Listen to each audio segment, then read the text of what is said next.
The gameplay on OnLive is essentially the same as what you'd have on a console, or whether it's a low-end console or high-end console, or on a very high-end PC.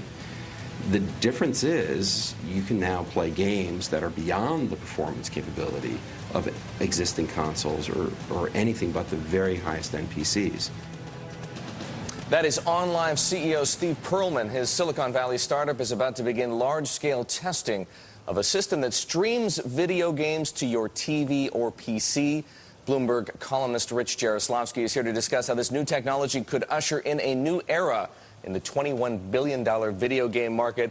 Rich, it's always good to have you. You get to play with the best toys. Let's talk about OnLive. How exactly does this work? Because I think people need to be able to conceptualize the difference between the box that they've got at home, whether it's a Nintendo Wii or an Xbox, and this new system. Well, the difference is that the games that you run on the OnLive service, which are going to be much the same games that are available for those other platforms, aren't actually going to be running on your computer or on a device in your den. They're going to be running in the cloud. They're going to be running over the internet in distant data centers, and the information, the video, is going to be streamed to you live and in real time. Okay, so we're actually showing people a bit of this on television right now, and I think maybe we need to emphasize the difference, the sea change that this is going to usher in, because for the last 25 years, what we've known effectively is this, right? I'm holding this up for you guys. All you old fogies out there like me will remember this game, Donkey Kong by Nintendo, but effectively this packaging or this form factor has remained the source of most of our video games ever since, right? Right, exactly. What mostly happens is you're playing a game that comes on some sort of physical media like that you put into some sort of device in your home or wherever you are, and you play it locally. This is a completely different model. So basically all you need is a browser plug-in, right? If you're a computer user, what happens if you're a TV user? What do you need? If you're a TV user and your TV is hooked to the internet in some way, and a lot of people already have their TVs hooked into a cable modem or DSL modem, and many more TVs, basically almost all the new TVs coming out will all be directly internet capable. All you need is a device that OnLive will provide, which isn't much bigger than that Donkey Kong cartridge that Eric was holding up. And that will put you on with a handheld controller. So it's easy and there's no upfront expense. Right. But is it as fast? In other words, when you play, and, because I'm all about the video games, Rich, so when I, move a motorcycle to the left, I want to see the motorcycle go right to the left, no latency. Is it as fast as PlayStation? I can tell you I've played it a little bit. I am as bad on it as I am on my son's Xbox 360, which is saying something.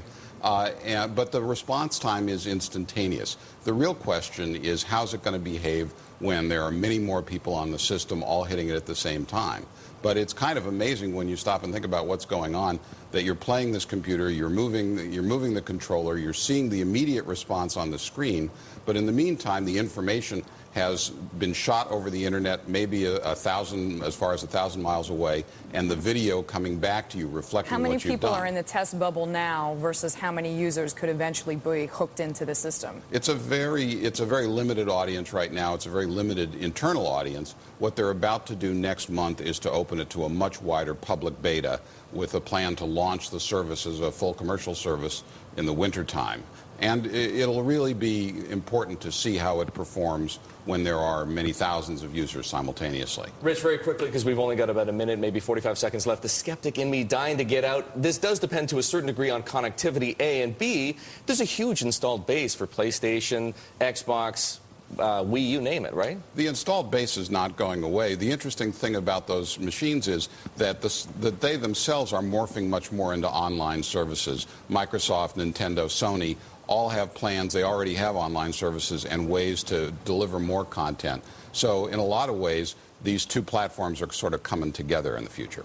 All right, Rich, thank you very much. That is Bloomberg columnist Rich Jaroslavsky talking about OnLive and the future of video gaming. Yeah, I'm going to have to practice. So next time Rich comes back, I'm blowing you all away with my video game skills.